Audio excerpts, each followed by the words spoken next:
ආයුබෝවන්. ඉතින් අද අපි කතා කරන්න හිතුවේ හරිම සුවිශේෂී කොටසක් ගැන. ඔව්. යොහන් සුභාරංචිය මුල්ම 5. ඒ කියන්නේ පළවෙනි පරිච්ඡේදයේ 1 ඉඳන් 5ට. ඇත්තම. හරිම ගැඹුරු තැනක්. නේද? මේක ඇතුලේ ක්‍රිස්තුස් වහන්සේ කවුද කියන එක ගැන හරිම බලවත් අදහස් ටිකක් තියෙනවා. අපි පොඩ්ඩක් ගැඹුරට ගිහින් බලමුද? අනිවාර්යයෙන්ම. යොහන් පටන් ගන්නෙම අපිව කාලයේ ආරම්භයට එහාට අරන් යන ගමනකින් වගේ. හරි. එහෙනම් පළවෙනි පදයම බලමු. ඉංග්‍රීසියෙන් මෙහෙමන් කියවෙන්නේ In the beginning was the word and the word was with God and the word was God. සිංහලෙන් පටන් ගැන්මේදී වාක්‍යයන්ෝ සිටිසේක වාක්‍යයන්ෝ දිව්‍යයන් වහන්සේ සමග සිටිසේක වාක්‍යයන්ෝ දිව්‍යයන් වහන්සේව සිටිසේක. අර වාක්‍යයන්ෝ කියන වචනේ ඒක නිකම්ම වචනයක් නෙවෙයි වගේ නේද? කොහෙත්ම නැහැ. ඒකට පාවිච්චි වෙන ග්‍රීක වචනය තමයි logos. logos. ඒක නිකම්ම word කියන එකට වඩා ගොඩක් එහා ගිය දෙයක්. එහෙමද? මොකද ඒක තියෙන විශේෂත්වය.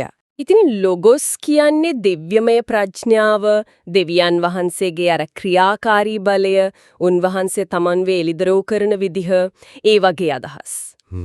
පටන් ගැනීමේදී සිටිසේක කිව්වම ඒකෙන් කියවෙන්නේ උන්වහන්සේ සදාකාලිකයි කියන එක. කාලය පටන් ගන්නත් කලින් උන්වහන්සේ හිටියා. හරි. දෙවියන් වහන්සේ සමග සිටිසේක කියන එකෙන් පියාණන් එක්ක වෙනස් ඒත් හරිම කිට්ටු සම්බන්ධයක් තිබුණා කියන එක පේනවා. ඔව් ඔව්. අන්තිමට වාක්‍යයන්ෝ දෙවියන් වහන්සේව සිටිසේක කියන කොටසෙන් උන්වහන්සේගේ දේවත්වයම සම්පූර්ණ දේවත්වයම තහවුරු කරනවා. ඒ කියන්නේ සදාකාලිකයි පියා එක්ක ඉන්නවා ඒ වගේම උන්වහන්සේම දෙවියන් වහන්සේ හරිම පැහැදිලි. හරියටම. එතකොට දෙවෙනි පද ඒක පළවෙනි එකේ අදහස තව ටිකක් තහවුරු කරනවා වගේ නේද? ඉංග්‍රීසියෙන් the same was in the beginning with God. ඔව්. සිංහලෙන් උන්වහන්සේ පටන් ගැනීමේදී දෙවියන් වහන්සේ සමග සිටිසේක. ඒක නිකම්ම ආයෙත් කියනවා වගේ පෙනුනට ඒකෙන් අර සදාකාලික සම්බන්ධයේ වැදගත්කම තමයි. අවධාරණය කරන්නේ. ඒක අහම්බයක් නෙවෙයි කියන එක. හරි. එතකොට මේ සදාකාලික දිව්‍යමය ලෝගොස් වහන්සේ උන්වහන්සේ මොනවද කළේ? තුන්වෙනි පදේ ඒ ගැන නේද කියන්නේ? ඔව්. තුන්වෙනි පදයෙන් ඒක කියනවා. ඉංග්‍රීසියෙන් All things were made by him and without him was not anything made that was made. සිංහලෙන් සියලු දේ උන්වහන්සේ කරන කොටගෙන සාධන ලද්දේය. සාධන ලද කිසිවක් උන්වහන්සේ නැතුව සාධන ලද්දේ නැත. මෙතන සියලු දේ කිව්වම ඒ කියන්නේ මොනවද? මුළුමැවිල්ලම. ඇත්තම. පේන නොපෙනෙන ලොකු පොඩි හැම දෙයක්ම මේකෙන් කියන්නේ අර ලෝගස් වහන්සේ තමයි මැවීමේ ක්‍රියාව කළ කෙනා කියන එක. මැවීමේ කාරකයා. ඔව්. උන්වහන්සේ හරහා තමයි හැමදේම පැවැත්මට ආවේ.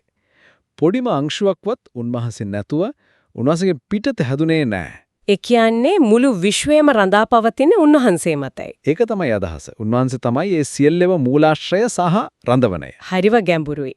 එතකොට උන්වහන්සේ මැවුවා නම් ජීවේ දෙන්නෙත් උන්වහන්සේමද? හතරවෙනි පදේ ඒ පැත්තට යනවා වගේ. ඔව් හතරවෙනි පදයේම ජීවනය කියන්න ග්‍රීක භාෂාවෙන් යොදන වචනය තමයි zoe. zoe. ඔව්. ඒක නිකම්ම අපි මේ ගත කරන භෞතික ජීවිතය කියන්නේ bios නෙවෙයි. මේක දෙවියන් වහන්සේගෙන්ම එන සදාකාලික ආත්මික ජීවිතය. සදාකාලික ජීවනය. ඔව්. එතකොට ආලෝකය කියන්න පාවිච්චි කරන්නේ force. ඒකෙන් අදහස් වෙන්නේ සත්‍ය, සුද්ධකම, අවබෝධය, ආත්මිකව පාර හොයා ගන්න උදව් වෙන එළිය. හරි. එතකොට මේ පදයෙන් කියන්නේ ඒ ලෝගොස් වහන්සේ තමයි අර සදාකාලික දිව්‍යමය ජීවනයේ උල්පත. ඒ ජීවනය තමයි මිනිසුන්ට ආත්මිකව දේවල් තේරුම් ගන්න, හරි වැරද්ද අඳුන ගන්න දෙවියන් වහන්සේ වෙතට එන්න අවශ්‍ය කරන ආලෝකය දෙන්නේ. ජීවනයයි ආලෝකයයි දෙකම උන්වහන්සේ තුලමයි දෙන්නේ. හරියටම. එතකොට මේ ආලෝකය මේ ලෝකේ ක්‍රියාත්මක වෙන්නේ කොහොමද? පස්වෙනි පදේ ඒ ගන්න නේද කියන්නේ? ඔව් පස්වෙනි පදය. ඉංග්‍රීසියෙන් and the light shineth in darkness and the darkness comprehended it not.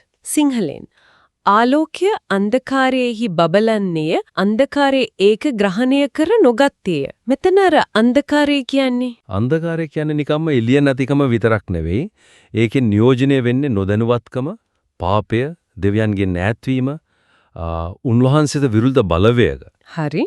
ඉතින් මේ ආලෝකය කියන්නේ ලෝගොස් වහන්සේ මේ අන්ධකාරයේ මැද්දේ දිගටම බබලනවා අර ග්‍රහණය කර නුගත්තේ කියන වචනේත් හරිම වැදගත්. ඔව්. ඒකට පාවිච්චි වෙන ග්‍රීක වචනේ කැටලම්බනෝ ටිකක් ගැඹුරුයි. ඒකේ තේරුම් කීපයක් තියෙනවා. එකක් තමයි තේරුම් ගත්තේ නැහැ, පිළිගත්තේ නැහැ කියන එක.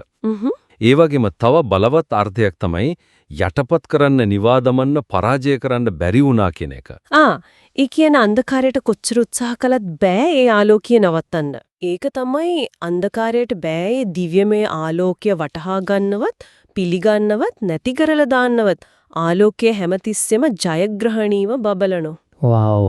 ඒ කියන්නේ මේ පද පහෙන්ම අපිට මුණ ගැහෙන්නේ ආරම්භයට කලින් ඉඳන් හිටපු දෙවියන් එක්ක හිටපු ඒ වගේම දෙවියන්ම වූ හැමදේම මවපු ජීවනයේ සහ ආලෝකයේ උල්පත වුණු අන්ධකාරයට කවදාවත් පරද්දන්න බැරි කෙනෙක් ගැන. ඒ තමයි වචනය. ඇත්තම. හරිම පුදුමාකාර චිත්‍රයක් එකෙන් මැවෙන්නේ. ඉතින් අපි අද කතා කරපු මේ කාරණා ටික හරිම වැදගත් නේද? ඔව්. සමහර වෙලාවට අහගෙන ඉන්න අයට අවසාන වශයෙන් හිතන්න දෙයක් ඉතුරු කරනවා නම් මේ වචනේ තමයි අපේ ආලෝකය. පරාජය කරන්න බැරි ආලෝකය කියලා තේරුම් ගත්තම අපි හැමෝගෙම ජීවිතවල තියෙන අන්ධකාරයන් තියෙනවනේ. ඒ කියන්නේ අභියෝග ප්‍රශ්න සැකයන්. ඔව්. ඒ දේවල් දිහා අපි බලන විදිහ වෙනස් වෙන්නේ කොහොමද? ඒ ආලෝකය අපේ දැක්මට කොයි වගේ බලපෑමක් කරනව ඇත්ද? ඒක ගැන පොඩ්ඩක් හිතන්න වටිනවා.